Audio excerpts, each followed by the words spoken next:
Qué bueno, bienvenidos todos. Abra su Biblia en Hebreos capítulo 2, por favor. Voy a compartir con ustedes permaneciendo firmes en Cristo. ¿Permaneciendo cómo? Firmes en Cristo.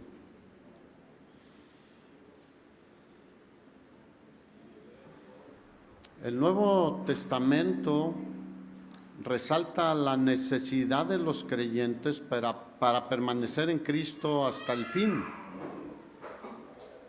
¿Y hasta cuándo debemos permanecer firmes? Hasta el fin. Y Hebreos capítulo 2, versículo 1, dice: por tanto, es necesario que con más diligencia atendamos a las cosas que hemos oído, no sea que nos deslicemos. ¿Alguien se ha deslizado un poquito? Ay, oí muchos aménes. Deberíamos de tratar de no deslizarnos. ¿Se acuerdan el pueblo de Israel? La historia del pueblo de Israel es muy significativa en el sentido de que se deslizaba continuamente y venía un nuevo rey que hacía lo bueno delante de Dios y levantaban, y pasaba un tiempo después y ¿qué hacía? Se deslizaban. En el tiempo de los jueces, sobre todo, vemos con más fuerza sube y baja. Y eventualmente, uno puede bajar poquito la intensidad por diversas causas, pero no debería ser un patrón en nuestras vidas como cristianos. Por eso nos está advirtiendo el Señor a través del escritor de la carta a los Hebreos. Por tanto, es necesario, subraya esas palabras, es necesario que con más diligencia atendamos a las cosas que hemos oído, no sea que nos deslicemos. Si no atendemos las cosas que Él nos ha hablado en su palabra, sus instrucciones, si no somos obedientes a su palabra, si no buscamos honrarle a Él, nos vamos a deslizar, porque empezaremos a ver para todos lados. Versículo 2. Porque si la palabra dicha por medio de los ángeles fue firme, y toda transgresión y desobediencia recibió justa retribución, ¿cómo escaparemos nosotros si descuidamos una salvación tan grande? ¿Cuántos consideran la salvación que tenemos como lo más grande en nuestra vida? Mira, porque aquel que tiene la capacidad de ganar todo el mundo y pierde su alma, está en bancarrota totalmente. Porque ¿podrá pagar por su salvación? No. Y Jesús a eso vino, a darnos una salvación gloriosa, hermanos. Y el escritor dice: ¿cómo escaparemos nosotros si descuidamos una salvación tan grande? La cual, habiendo sido anunciada primeramente por el Señor, nos fue confirmada por los que oyeron. ¿Quiénes son estos? Sus apóstoles, sus discípulos. Testificando Dios juntamente con ellos con señales y prodigios y diversos milagros y repartimientos del Espíritu Santo según su voluntad. Permanezcamos firmes, hermanos, sin fluctuar. Dejemos de ser como las olas del mar, que esas en el diseño de Dios es su función, ¿sí o no? Ir y venir, y hacen un movimiento que es importante en todo lo que son los océanos.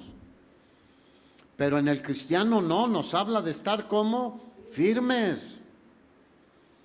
En otra carta dice, estad firmes y constantes, creciendo en la obra del Señor, siempre, le dice a los Corintios el apóstol Pablo. ¿Creciendo cuándo?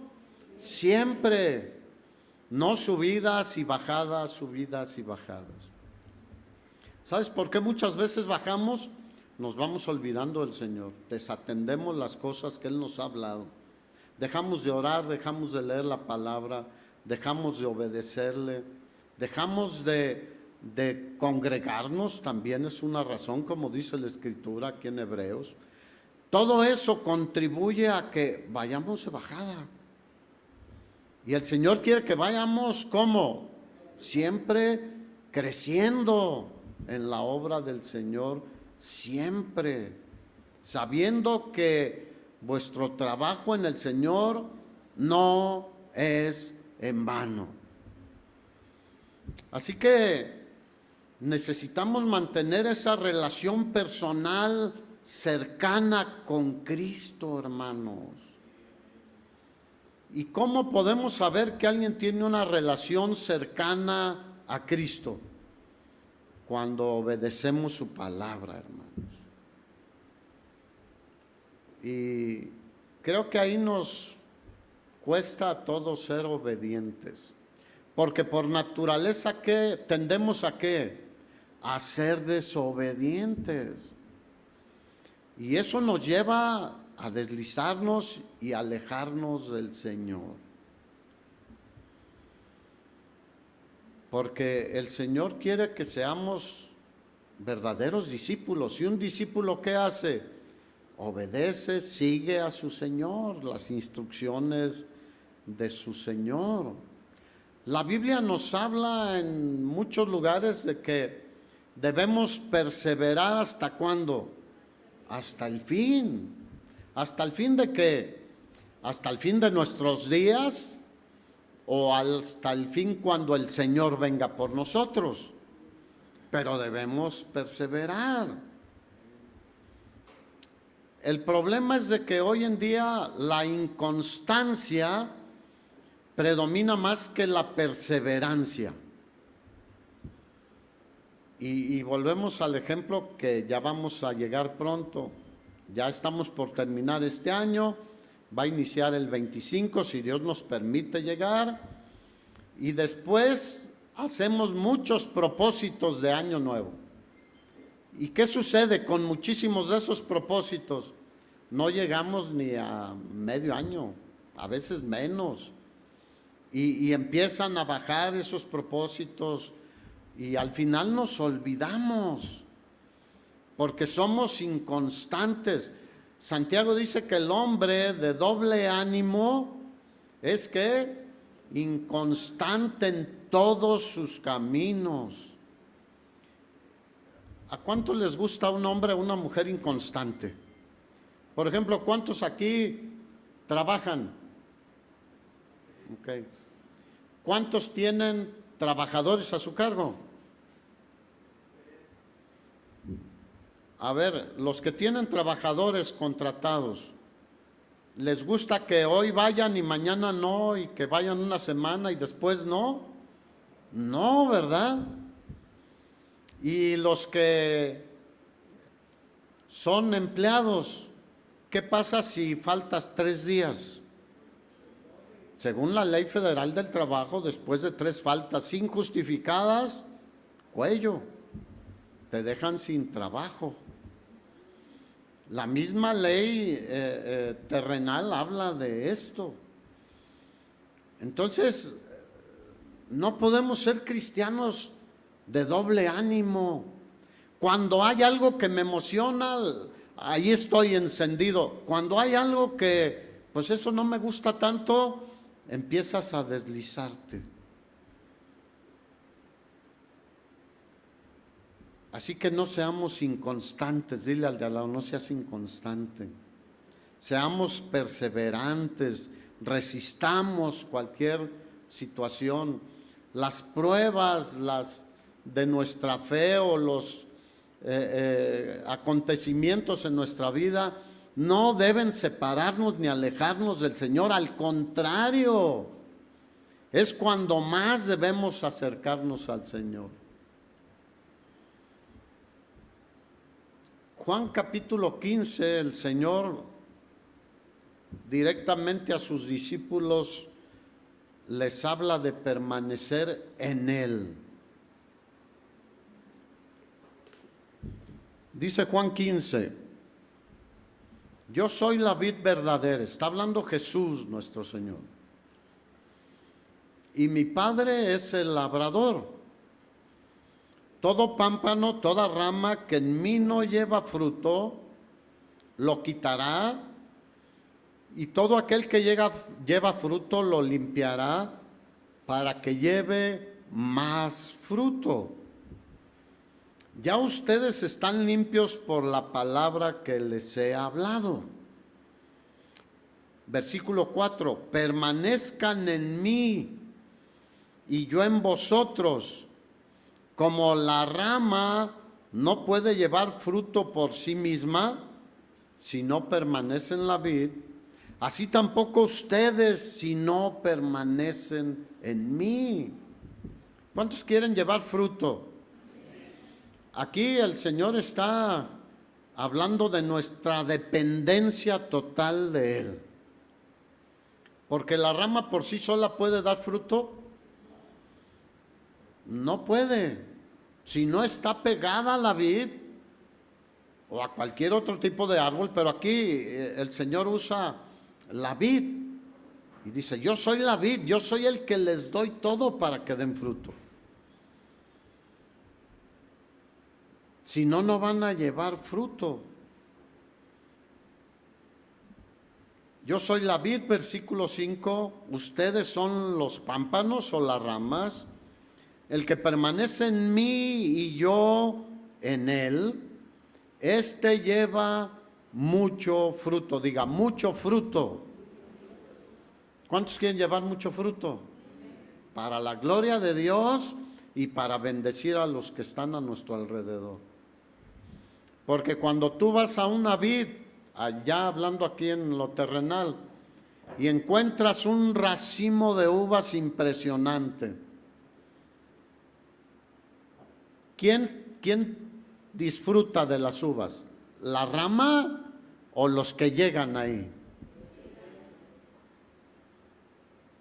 Si eres una rama de mango, la rama no se come el mango, no lo disfruta, solo lo produce por estar unido al árbol, y otros son bendecidos con ese fruto. Entonces Jesús quiere que tú y yo llevemos mucho fruto, no que seamos fluctuantes. ¿Han visto que hay árboles que no dan fruto? ¿Qué hay que hacer con esos árboles? Jesús habló de esto. Estaba una higuera en un campo y no daba higos. ¿Y qué dijo? No sirves para nada. Si no das fruto, no sirves delante del Señor. A lo mejor te ves muy bien y hablas bonito y te comportas de tal manera, pero no hay fruto. ¿Cuántos saben que el Señor sabe cuando hay fruto y cuando no? Nosotros también, ¿a poco no? Vele la cara al de al lado. A veces en la pura cara se nota. Versículo 6. Dice, mucho fruto porque separados de mí, nada, diga nada, nada podemos hacer.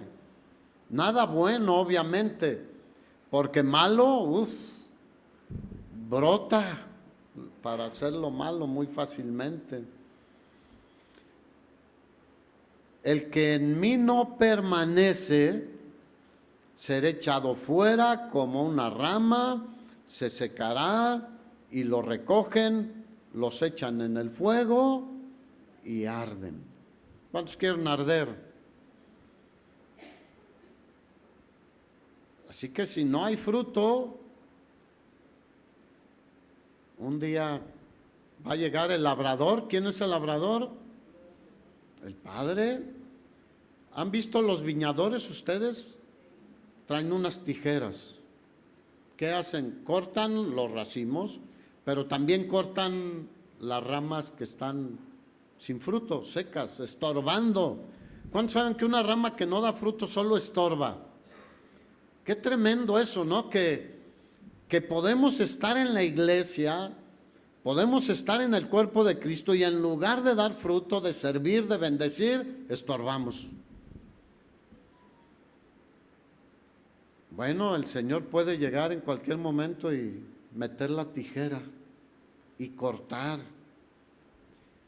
Si permanecen en mí, mis palabras permanecen en ustedes, pidan todo lo que quieran y les será ¿qué? Hecho. Obviamente conforme a la voluntad del Señor, porque aquí muchos han tomado todo lo que quiera, todo. Sí, pero hay muchos que quieren pedir cosas que no aprovechan, que no son de bendición, que al contrario te van a alejar del Señor. ¿Cuántos saben que siempre hay que pedir? Si es tu voluntad, Señor, quisiera tener esto, recibir esto, que me ayudes en esto. Porque a veces es su voluntad, pero a veces no. A veces Él tiene planes específicos en ciertas circunstancias y situaciones con cada uno de nosotros. En esto es glorificado mi Padre, dice Jesús, en que lleven mucho fruto. ¿En que llevemos qué? Mucho fruto. Y sean así mis discípulos. O sea que el que no lleva fruto no es discípulo del Señor. Así que piensa cómo estás de fruto. Todos conocen Gálatas 5, 22 y 23, ¿no?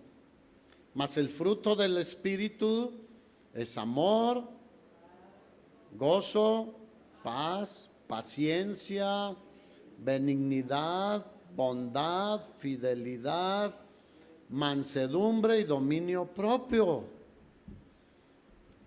Hay muchas otras cosas que son fruto, pero solo estas 9 partes del fruto de Gálatas 5, 22 y 23 nos puede ayudar a calificarnos.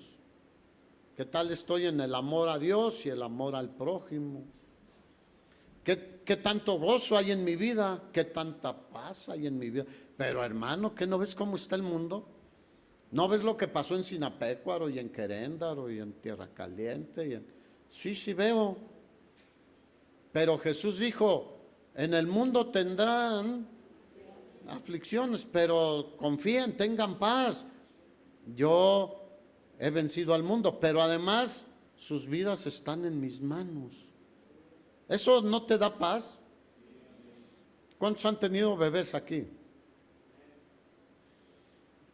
Cuando tu hijo llora y está ahí mal, inquieto, y que lo abraza la mamá o el papá, ¿qué pasa con el bebé? Se queda bien dormidito. ¿Cómo quedará el Señor que estemos? Así, hermanos, confiados. Como decía el salmista, aunque contra mí se levante guerra, yo estaré confiado, en paz, decía David.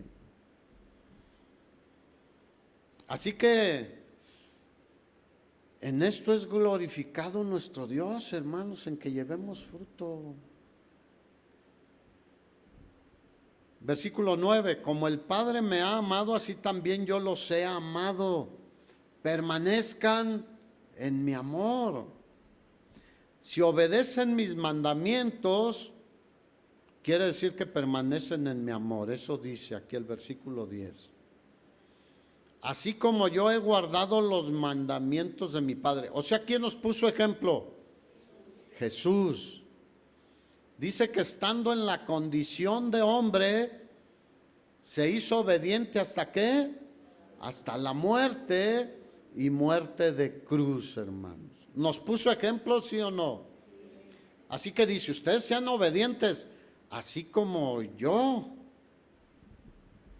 guardé, obedecí los mandamientos de mi Padre y permanezco en su amor. Estas cosas les he hablado para que mi gozo esté en ustedes y su gozo sea cumplido. ¿Cuántos dicen gracias a Dios? Así que permanezcamos firmes sin fluctuar, hermanos. No quiero abundar en esto de fluctuar, pero le batallamos en eso. La Escritura dice que debemos estar anclados en el Señor, hermanos. O sea, el término de fluctuar y inconstante en todos los caminos habla de términos navieros, de cómo una embarcación puede ser llevada y traída y puede ser hasta destruida si no está anclada. Y en este mundo, el mundo quiere llevarnos para allá y para acá, pero nosotros debemos estar anclados en Cristo, hermanos.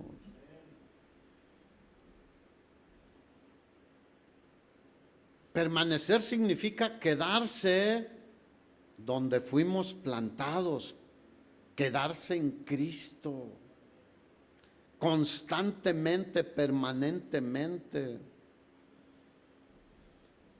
Esta ilustración de la vid también es ilustrada en el cuerpo de Cristo. Dice que somos ¿qué? Miembros de su cuerpo, hermanos. La iglesia es el cuerpo de Cristo y miembros cada uno en particular. Así que no tenemos ninguna objeción, ningún pretexto, ninguna cosa que pudiéramos decir es que no vale la pena. Somos la novia del Salvador Jesucristo. ¿Va a venir por quién? Por su novia, que es la iglesia. Así que nuestro andar diario, en nuestras actividades diarias, debemos permanecer en íntima comunión con el Señor. Pero yo trabajo mucho, hermano. En el trabajo debemos permanecer en comunión con el Señor. O yo hago esto, o yo hago aquello. Separados de Él, nada bueno podemos hacer. Así que el pámpano, ¿de dónde toma todo para producir fruto? De la vid. Nosotros, ¿de dónde debemos tomar para producir fruto? De Jesús. Pero si somos fluctuantes, pues no vamos a recibir lo que necesitamos.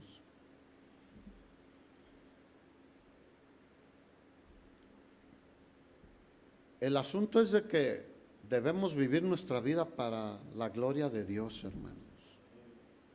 Si no tenemos eso en nuestra mente, en nuestro corazón, pueden venir muchas otras cosas. Porque hay muchos que quieren estar en Cristo para que Él les ayude y les bendiga y los levante cuando es necesario, lo cual Él prometió hacer. Pero esa es su meta. Pero nuestra meta suprema es amar al Señor con todo nuestro corazón, con toda nuestra alma, con todas nuestras fuerzas, con toda nuestra mente, hermanos, para darle gloria a Él y producir fruto. En eso es glorificado nuestro Padre. ¿Cuántos quieren que Él sea glorificado, hermanos?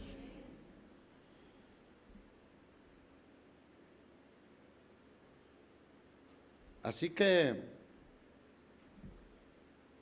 el gran propósito que tenemos en esta vida como cristianos es dar mucho fruto, buen fruto.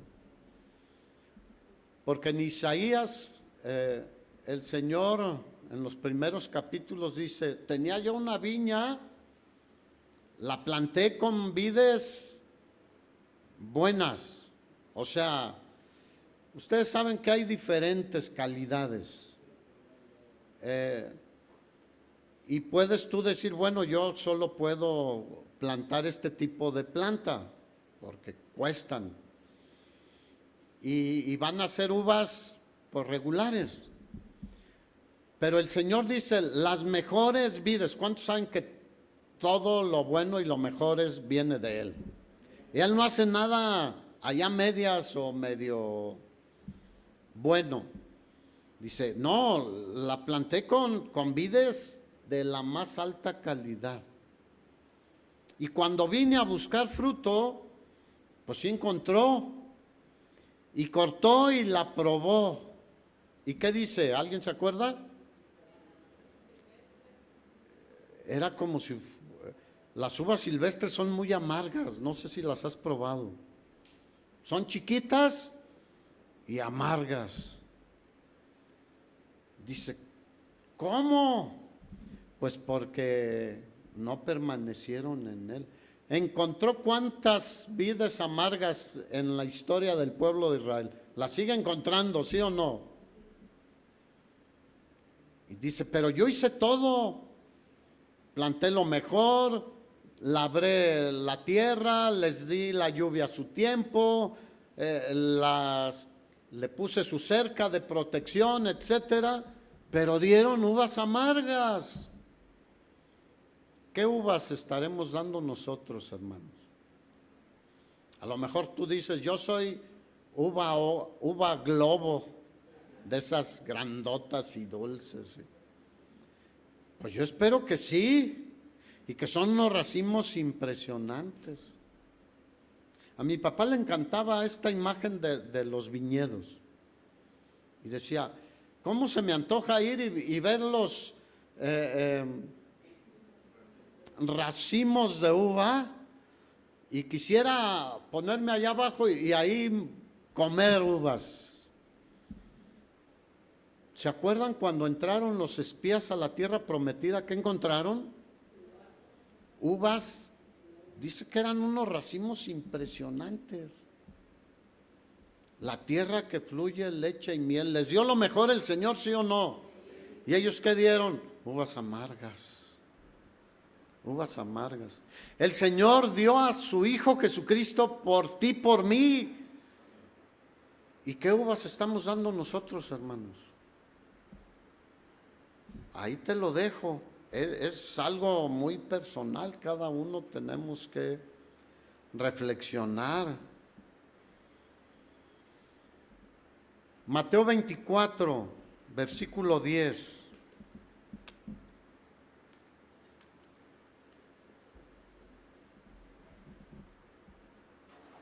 No se les olvide, permanezcamos firmes en el Señor, hermanos.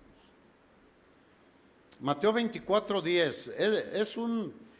El capítulo 24 y 25 es una profecía de nuestro Señor Jesucristo para los últimos tiempos, pero que aplica en nuestra vida cotidiana ciertas cosas hoy, como esto. Dice que muchos tropezarán entonces y se entregarán unos a otros y unos a otros se aborrecerán. ¿Ven algo de eso hoy en día? Y muchos falsos profetas se levantarán y engañarán a muchos. ¿Ven eso hoy en día? Muchos falsos profetas, apóstoles, pastores, maestros se levantarán y a muchos están engañando hoy en día. Versículo 12.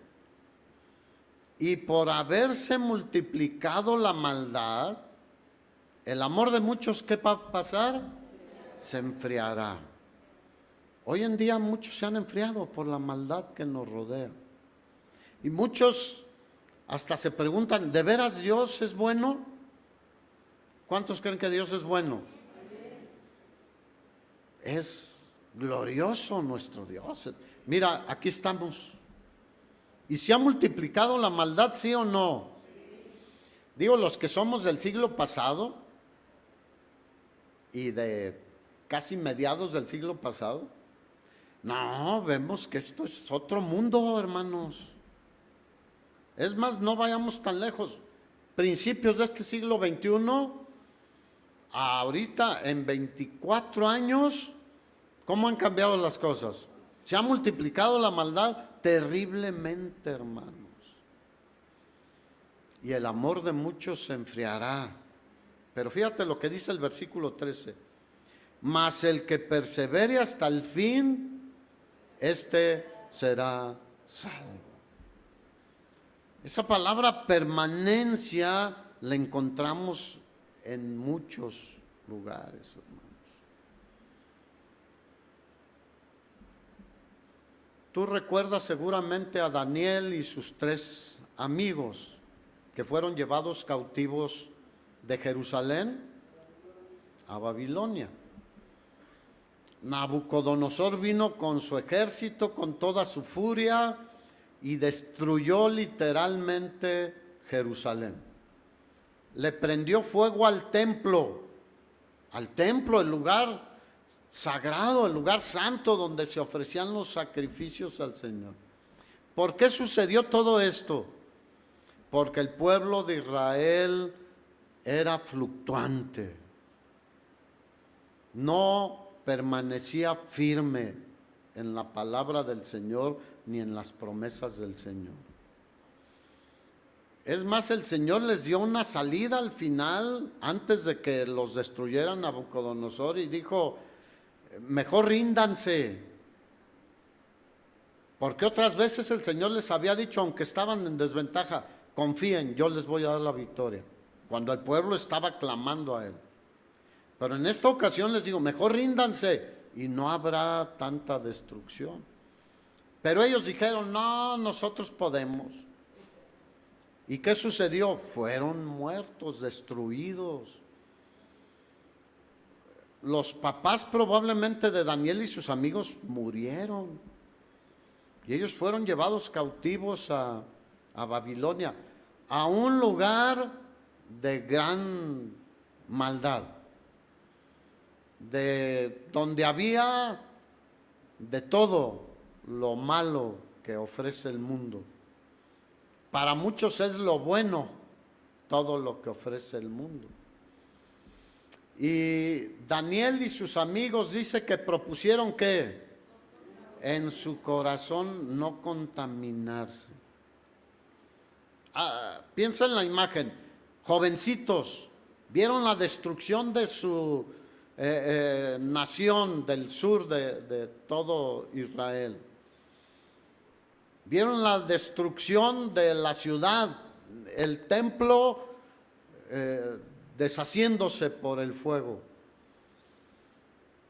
Y ven cómo matan a sus seres queridos y a muchos que ellos conocían. Y los amarran o los encadenan, no es explícito el pasaje, y los llevan cautivos a Babilonia. ¿Tú crees que los llevaron amablemente? No. Igual que a José cuando lo llevaron a Egipto. Y ellos llegan ahí y dicen: pero nosotros permaneceremos firmes en el Señor. Y decidieron no contaminarse con las cosas que les ofrecía Nabucodonosor. Muchos dirían: pues aquí, pues vamos a aprovechar lo que nos están ofreciendo. Conocemos la historia. El Señor les dio gracia delante del que los supervisaba, y al final dice que cuando fueron llevados ante el rey, porque no eran ellos solamente, había muchos más jóvenes, probablemente de otras nacionalidades también, que estaban siendo preparados para servir en el gobierno de Babilonia. Y dice que ellos fueron encontrados 10 veces mejor que todos los demás. ¿Cuántos dicen gloria a Dios? El que permanece en Cristo siempre se verá la diferencia, hermanos, porque la gracia de Dios estará sobre él. ¿Cuántos creen que la gracia de Dios está sobre nuestras vidas? Bueno, mantengámonos firmes sin fluctuar. pase lo que pase a nuestro alrededor. Porque el Señor es fiel. Él nunca nos daña, nunca nos deja, nunca nos hace nada malo. El mundo hace eso, pero Él es fiel y es bueno, hermanos. Y conoces la historia, estuvieron en peligro de muerte por permanecer firmes en el Señor. Los 3 amigos echados en el horno de fuego. ¿Quién estuvo con ellos? El Señor, hermanos.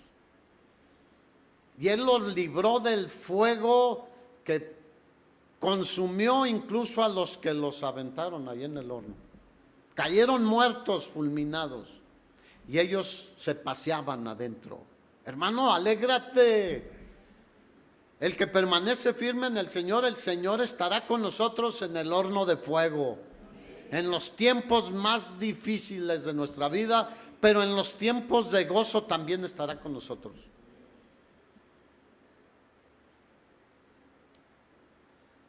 Y fue una sorpresa para todos que no se quemaran, que estuvieran caminando ahí y vieron al Señor. Pero hubo una presión tremenda sobre ellos. Si no adoran a la estatua que mandó a hacer Nabucodonosor, van a morir. ¿Y qué dijeron ellos? Nosotros solo adoramos a nuestro Dios, hermanos. Solo a Él le servimos. Solo a Él le confiamos nuestra vida. Porque dijeron, Él puede librarnos. Pero si no nos libra, pues nos vamos con Él y gloria a Dios. ¿Cuántos dicen amén? Dale un aplauso al Señor, hermano. Si Él no nos libra de algo, nos lleva con Él, que es muchísimo mejor, decía Pablo. Y Daniel también tuvo su momento y lo echaron en el foso de los leones porque no querían que orara a Dios.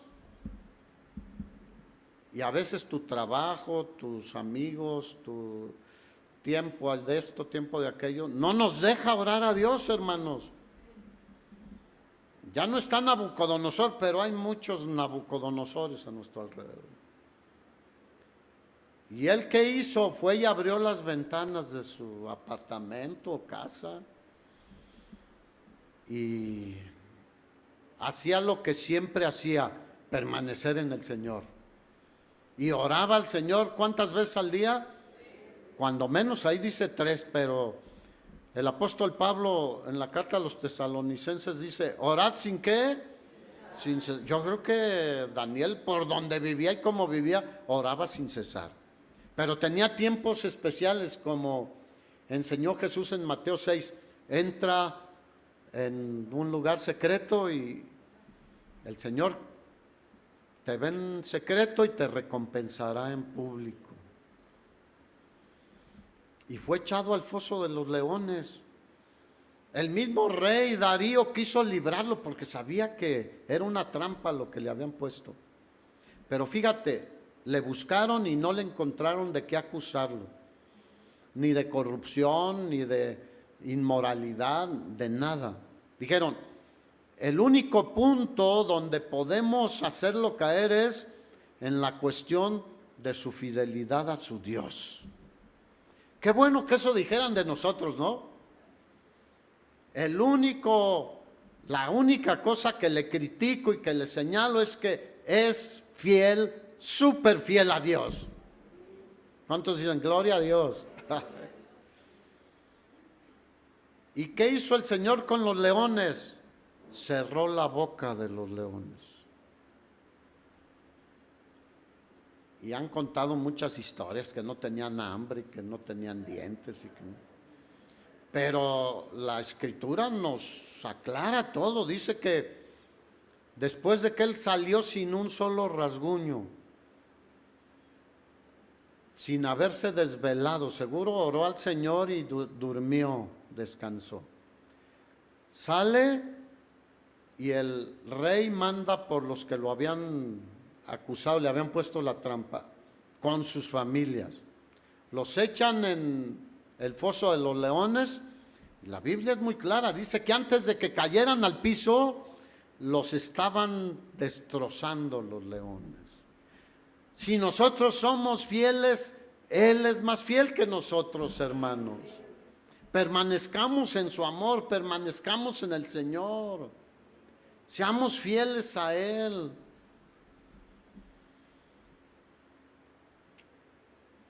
Así que quiero hacer una aclaración aquí, porque luego se puede malinterpretar. Dice, mas el que persevere hasta el fin, este será salvo. No somos salvos por perseverar, somos salvos por gracia, por medio de la fe, porque es un regalo de Dios la salvación.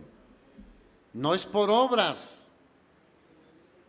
pero demostramos nuestra nueva naturaleza siendo fieles y permaneciendo en el Señor, hermanos. Hasta el fin, diga, hasta el fin. Cuando se casan los jóvenes, ¿qué prometen el uno al otro? Voy a serte fiel y permanecer contigo y ayudarte y protegerte, etcétera, etcétera, hasta que la muerte nos separe. Y nosotros decimos, Señor, hasta que me lleves contigo o vengas por mí, voy a serte fiel. ¿Cuántos dicen amén? Así que no es por perseverar que somos salvos.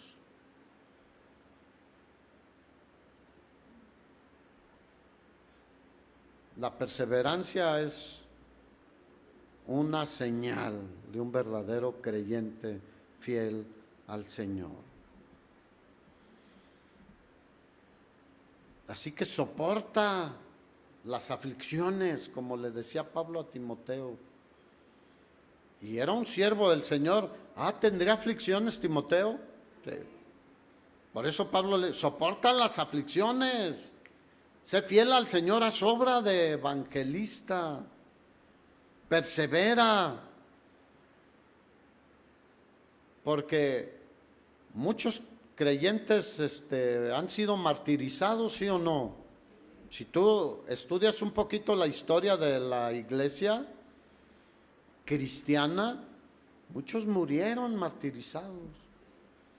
Y aún todavía hay lugares donde sigue habiendo mártires, pero es por su permanencia, por su fidelidad al Señor.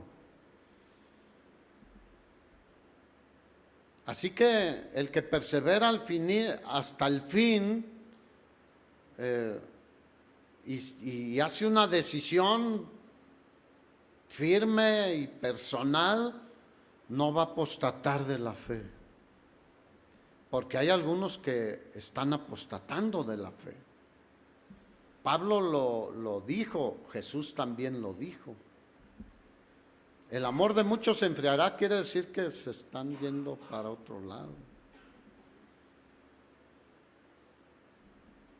Así que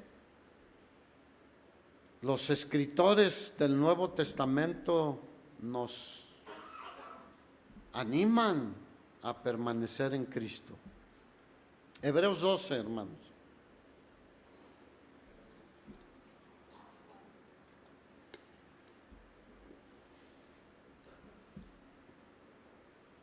¿Cuántos aquí están pasando alguna situación difícil en su vida?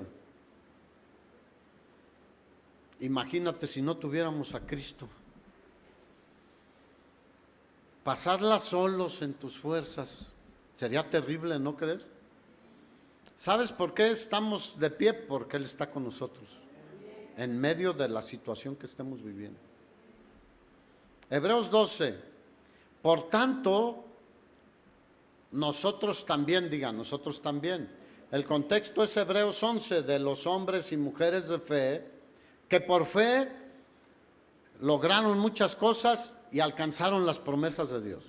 Dice, por tanto, nosotros también, dígale al de al lado, nosotros también, teniendo en derredor nuestro tan grande nube de testigos, despojémonos de todo peso y del pecado que nos asedia. Hermanos, dejen las cargas que no vale la pena cargar. Jesús lo único que dijo que debíamos cargar es: tome su cruz y síganme. Pero Pablo ilustraba mucho a través de las Olimpiadas, que en la región donde él estuvo se originaron las Olimpiadas. Y cuando habla de despojarnos de todo peso, está pensando en la carrera que tenemos por delante. ¿Cuántos saben que tenemos una carrera por delante? Y no es una carrera corta de 100 metros planos, ni de 200, ni 400. Es un maratón nuestra carrera. Y dice: despójense de todo peso, porque andar cargando con algo pesado dificulta el avance de cualquier atleta, igual de cualquier cristiano. Andar cargando, mira, hay hermanos que andan cargando con culpas de: ay, pero es que yo hice esto cuando tenía tanto. Jesús nos perdonó ya, hermanos. Ya andamos cargando con cosas que ya ni vale la pena, porque Él se acuerda más de nuestros pecados. Diga, no. Así que despojémonos de todo peso, de todas las culpas que luego llegan otra vez. El apóstol Pablo dice que el enemigo lanza, ¿qué? Dardos de fuego. Y a veces ahí vamos ya avanzando y caminando en la carrera, y te dice: ah, sí, pero ahora sí pareces muy así, pero ¿qué tal el otro día? ¿Qué tal? Pues si ya pediste perdón, el Señor nos perdonó y no se acuerda más de nuestros pecados. Levantemos el escudo de la fe y la espada del Espíritu, que es la palabra de Dios. Así que despojémonos de todo peso. Pueden ser cosas materiales, incluso amistades que pueden detenernos de seguir en la carrera. A veces es el amor a las cosas confortables. Yo solo quiero vivir una vida confortable. ¿Cuántos saben que la vida cristiana no necesariamente es confortable? ¿Cómo fue la vida de Pablo, de Pedro, de Juan, y de muchos otros hermanos? Ahora, ¿está mal tener tiempos de confort? Diga, no. ¿Y buscar tiempos en el día de confort? No. Pero no querer siempre estar ahí en el sillón, en la hamaca, como en algunas zonas de nuestro país se usa, ¿no? No. El no querer moverte de un lado a otro. No, es que está muy lejos la iglesia. Yo les he platicado de hermanos en zonas de sierras, la sierra de Guerrero, la sierra de Michoacán, la sierra de Oaxaca, cómo caminan por horas para llegar a una reunión. Y ya mejor no les digo nada, ustedes ya saben de qué pie cojean. Despojémonos de todo peso, hermanos. Mira, si tú revisas, yo lo hice, en el reglamento de las Olimpiadas para los maratones, dice que hay lugares especiales que ellos establecen para darte agua o algo para poder seguir avanzando. Pero no hay una parte del reglamento que diga que tú no puedes llevar tu agua, o puedes llevar unas barritas esas energéticas, ¿no? No dice, pero si un corredor se lleva una botella de 2 litros de agua, ¿qué va a pasar? Le va a estorbar. El Señor siempre pone lugares de refrigerio, hermanos. lugares de reposo. ¿Qué dice el Salmo 23? En lugares de delicados pastos me hará descansar, junto a aguas de reposo me pastoreará, confortará mi alma, me guiará por sendas de justicia. Así que quitémonos de todo peso, hermanos, para correr más eficientemente la carrera que tenemos por delante. Así que, pues si tú quieres seguir cargando esos pesos que no deberías cargar, porque el Señor mismo sigue diciendo, pon sobre mí tus cargas, yo te sustentaré.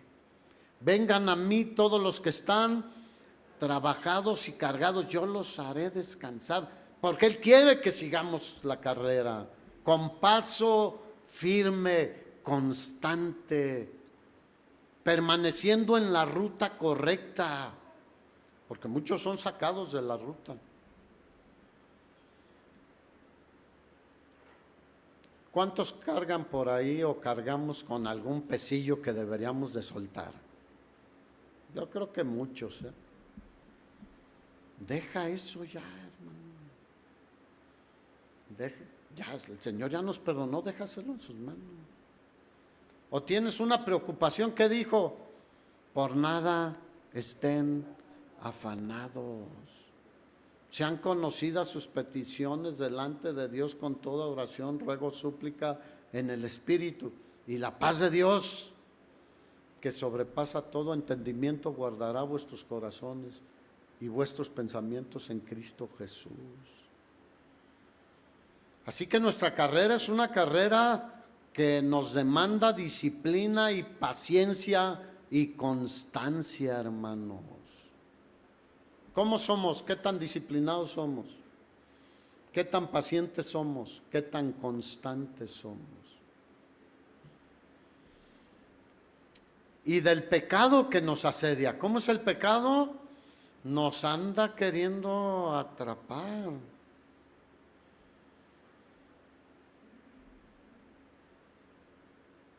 Pero sobre todo el pecado de incredulidad, olvídense, hermanos.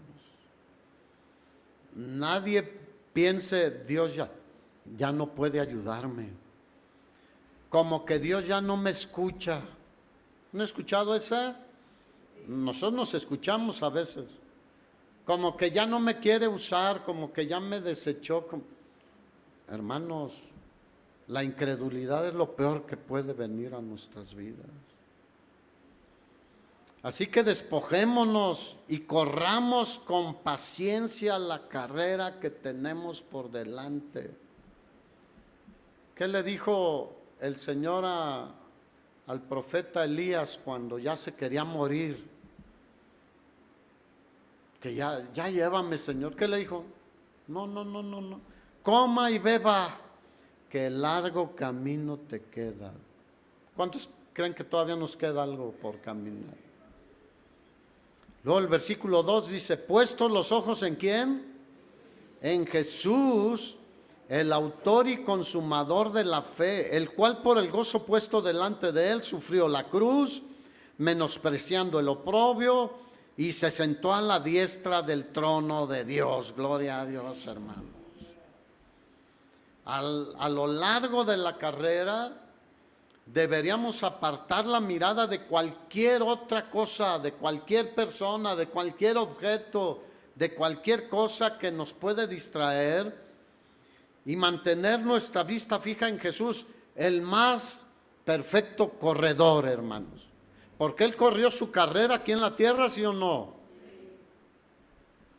Él es el autor y consumador de la fe, hermanos. Nos dejó ejemplo para que sigamos sus pisadas. ¿Qué mayor ejemplo podemos tener? Por eso dice, fíjate cómo corrió Jesús su carrera.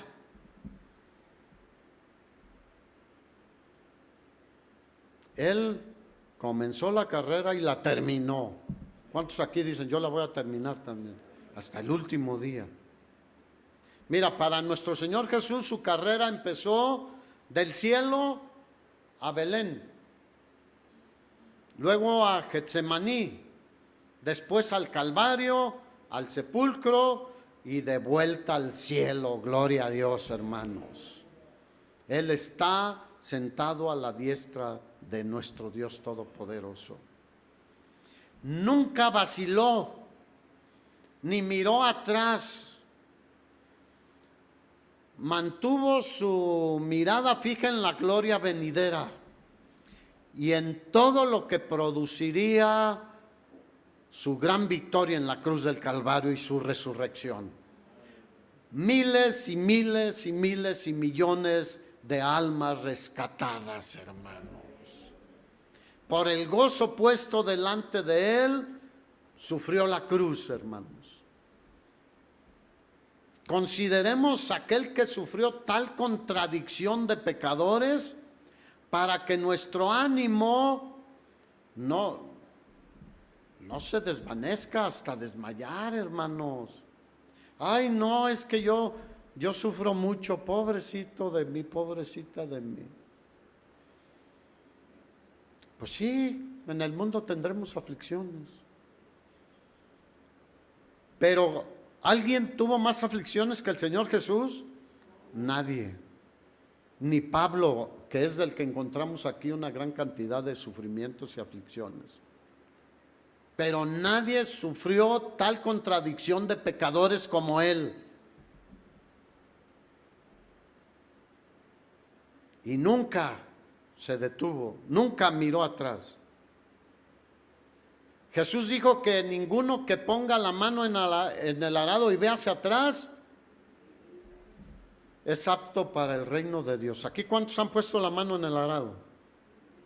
Entonces, para atrás, nada, como dice ni para tomar vuelo. La fuerza nos la da el Señor para seguir adelante de donde estemos. Porque si vas con la mano en el arado y volteas atrás, ¿qué va a pasar? Va a ser surcos chuecos.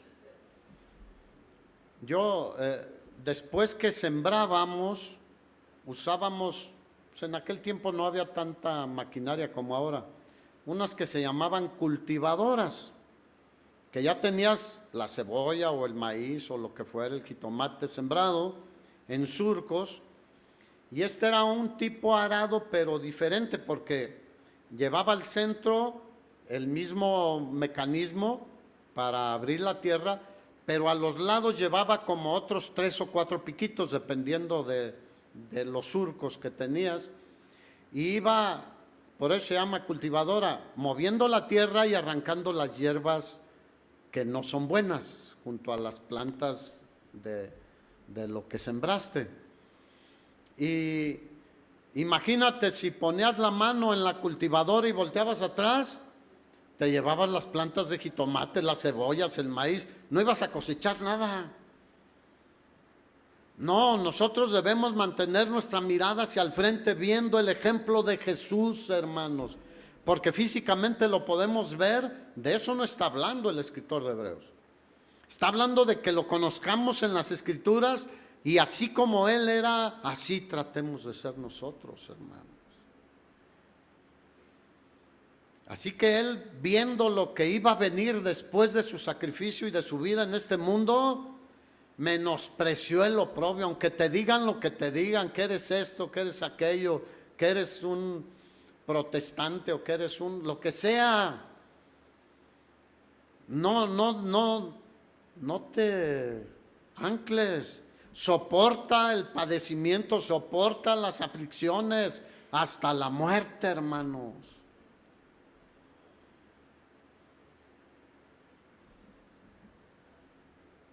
Así que, ¿cuántos dicen yo voy a permanecer firme en el Señor?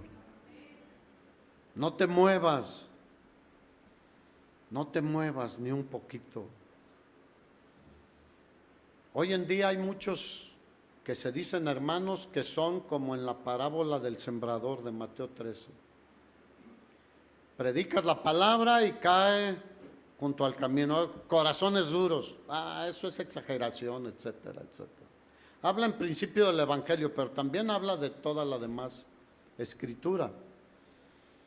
¿Y qué dice? Que vienen las aves del campo, un tipo del enemigo, viene y se lleva la palabra. No vaya a ser tu caso.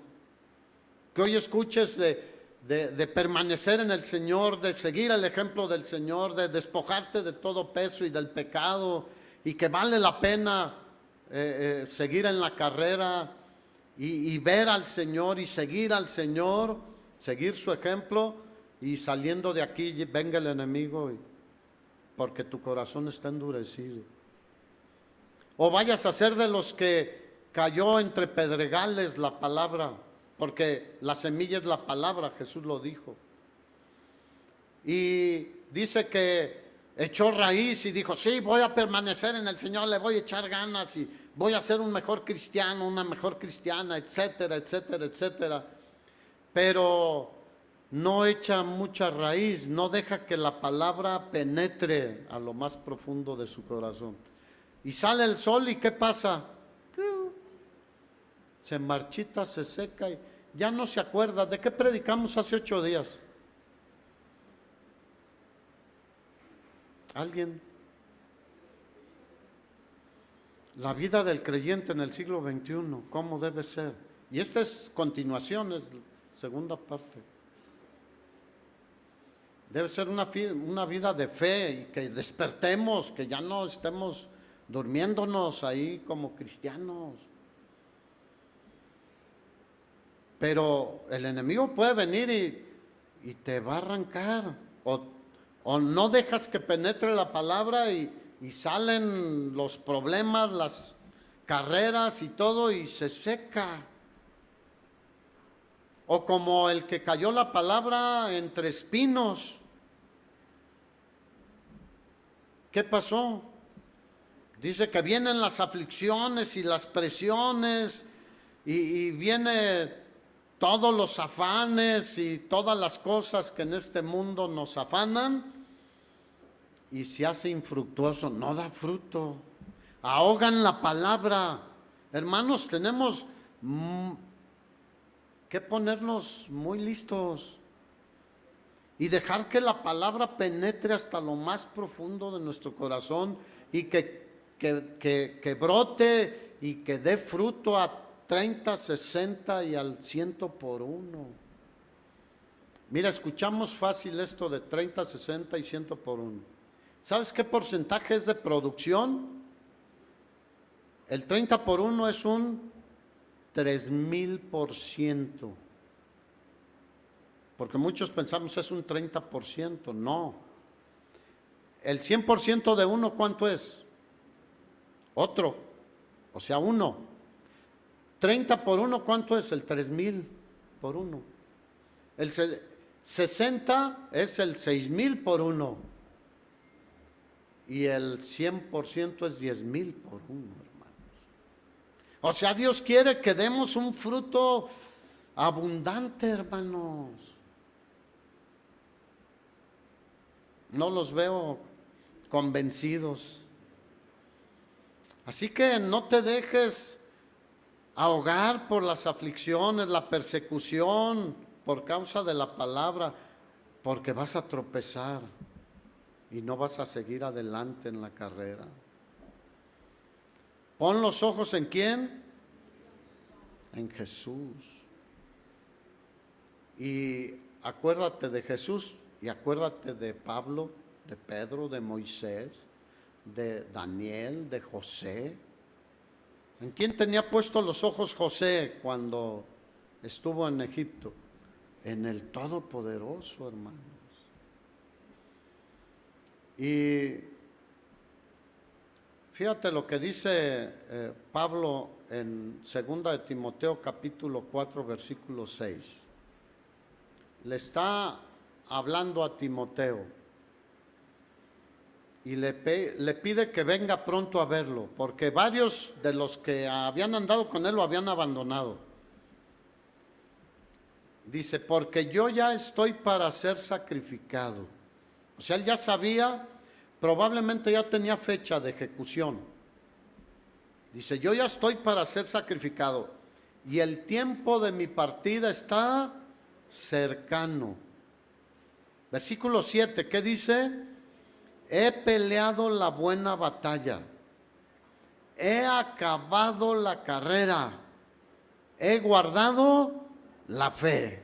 Eso es permanencia, hermanos, hasta el fin. El tiempo de mi partida está cerca. Había gastado todas sus energías en la carrera. Y dice, he acabado. ¿Cómo llegan a la meta los corredores? Con gozo, pero quieren respirar por nariz, boca, hasta por los oídos. Les hace falta aire porque gastaron toda su energía. Así estaba Pablo, he dado todo. Y aquí te hago una pregunta, ¿qué tanto has dado tú para la gloria del Señor, hermano? No para mí, no para un edificio, no, para el Señor, para la gloria del Señor. Y todo lo que hagamos, sea de palabra o sea de obra, hagámoslo como para quién, como para el Señor. Servir aquí, ayudar aquí, hacer cosas, debe ser para la gloria de Dios. Pero Pablo dio todo, hasta que se le acabó la gasolina, valga la expresión. El tanque lleno cuando él vino al Señor. Y él seguía y seguía y seguía y seguía y seguía hasta que terminó la carrera. Pero dio todo, diga todo. ¿Y nosotros qué tanto damos, hermanos? ¿El tiempo que me quede libre? ¿Las fuerzas que me queden libres? Él dijo, he peleado la batalla, he terminado la carrera, he guardado la fe. Y dice, y además les doy otra noticia, me está guardada la corona de justicia, la cual me dará el Señor en aquel día. Y no solo a mí nos anima, sino a todos los que anhelan su venida, hermanos. Y no habla de que Jesús es el juez justo, no habla de un juez de casos civiles, ni penales, ni nada de eso.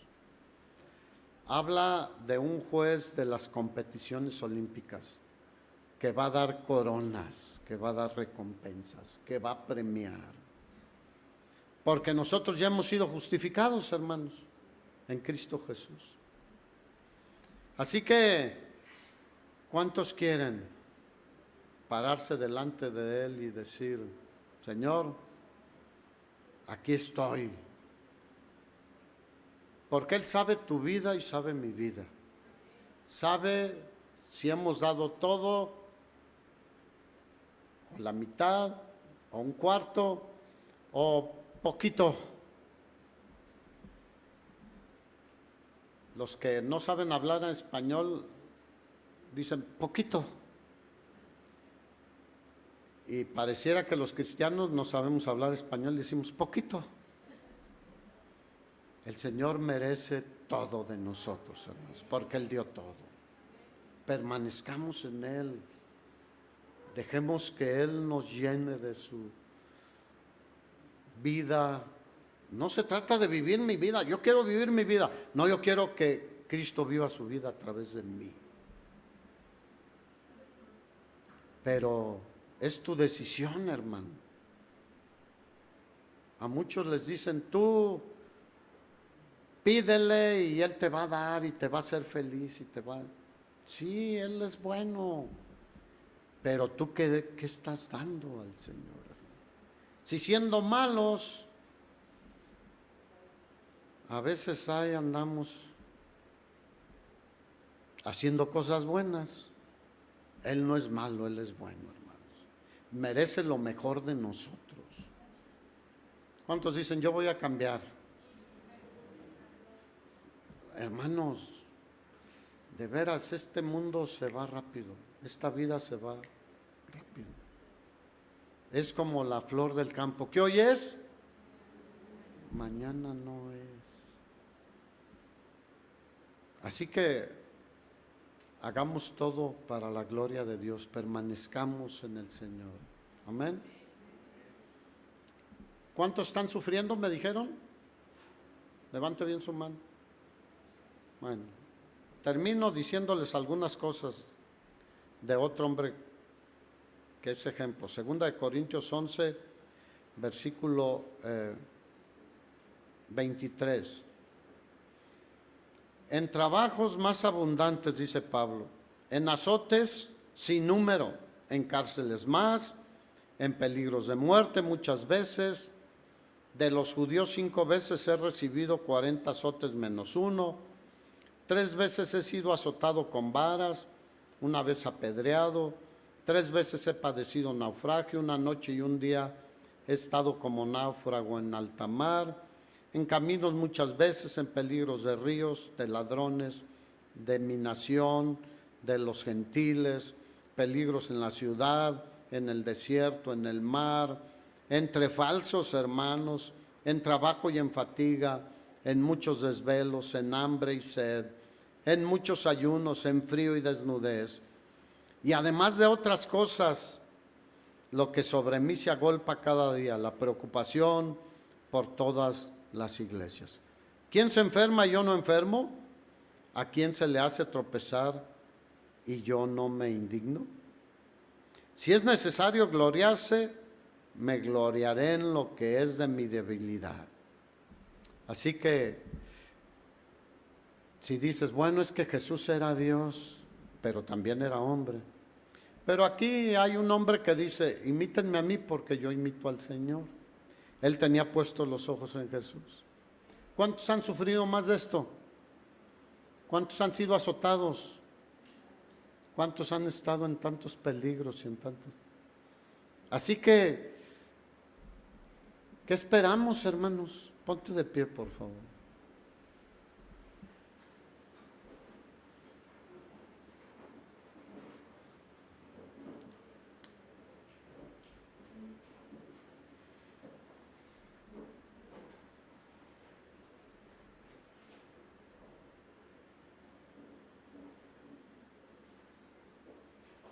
¿Por qué no cierras tus ojos un momento y le dices, Señor, yo quiero correr con paciencia la carrera que tengo por delante? Muchos ya estamos avanzados en el trecho que hemos recorrido, otros están empezando, otros están a un cuarto, probablemente otros a la mitad, 3/4. Pero yo voy a continuar la carrera. No me quiero salir del carril que me corresponde, porque hay un camino solamente para llegar al Padre. No quiero desviarme ni a diestra ni a siniestra, Señor. Quiero ser fiel a ti, quiero permanecer en ti. De lo demás, yo sé que tú tienes cuidado de todas mis necesidades. Confía en el Señor, hermano, hermana. Si tienes pruebas, dificultades, dile, ayúdame, Señor. Clama a mí y yo te responderé, sigue diciendo el Señor. No te dejaré ni te desampararé, sigue diciendo el Señor. Así, ¿cuál es el motivo de que digamos, no, ya no puedo seguir? Ya no puedo permanecer, ya no aguanto más. Él da esfuerzo alcanzado y multiplica las fuerzas al que no tiene ninguna. No temas, dice el Señor, porque yo soy tu Dios que te esfuerzo.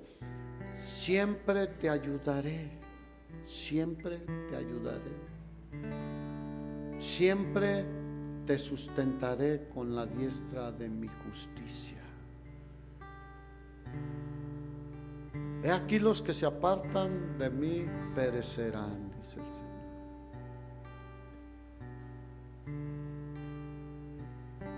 Pero los que permanecen serán bendecidos por mí, recibirán nuevas fuerzas. necesitas nuevas fuerzas, levanta tus manos, dile: yo necesito nuevas fuerzas, Señor. Me he desgastado en otras cosas, me he desgastado, me he distraído, me he desviado, he querido tomar atajos, pero yo sé que lo más seguro es caminar en tu camino, sin desmayar, sin deslizarme.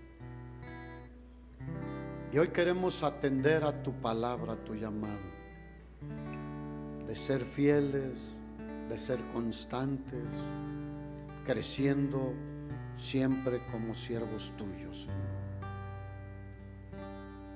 Ayúdanos, mi Dios. Fortalece a cada uno de mis hermanos y hermanas, los que están sufriendo y pasando necesidades y enfermedades, carencias en la economía, problemas en sus negocios, en sus familias. ¿A quién iremos, Señor? Solo tú puedes ayudarnos en este tipo de situaciones. Danos nuevas fuerzas, Señor. Danos una nueva perspectiva de qué hacemos en esta vida. Gracias, Señor, porque si nos estás hablando de estas cosas, entendemos que es por algo y para algo, porque el tiempo está cerca y no queremos avergonzarnos en aquel día. Bendice a cada uno de mis hermanos y hermanas, jóvenes y no tan jóvenes, los que están sufriendo en su corazón, en su mente, en cualquier situación, y extiende tu mano y toca sus vidas, Señor. Qué bueno que te tenemos a ti, Padre. Amén y amén. Cuán grande es mi Dios, cántalo, cuán grande es mi Dios, y todos lo verán. Cuán grande es mi Dios.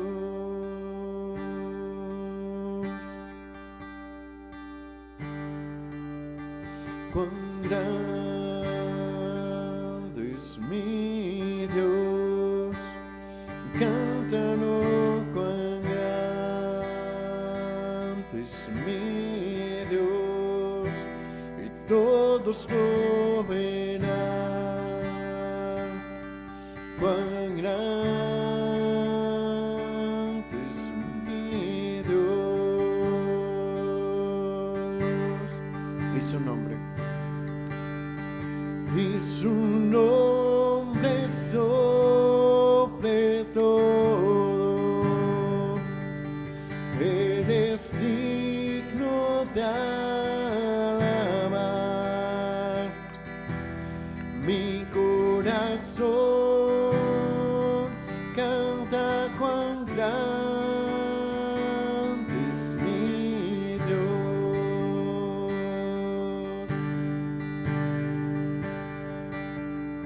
Y su nombre sobre todo, eres digno de alabar. Mi corazón canta, cuán grande es mi Dios.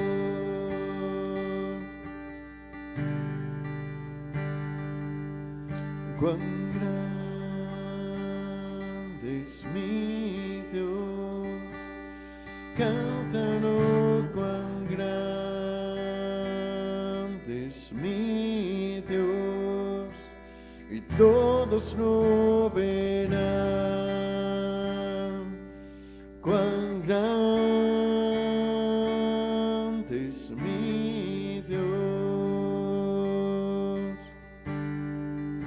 Tenemos un Dios grande, hermano, y hay que vivir para honrarle. Que tenga una buena semana y aquí nos vemos el miércoles en nuestra reunión a las 7.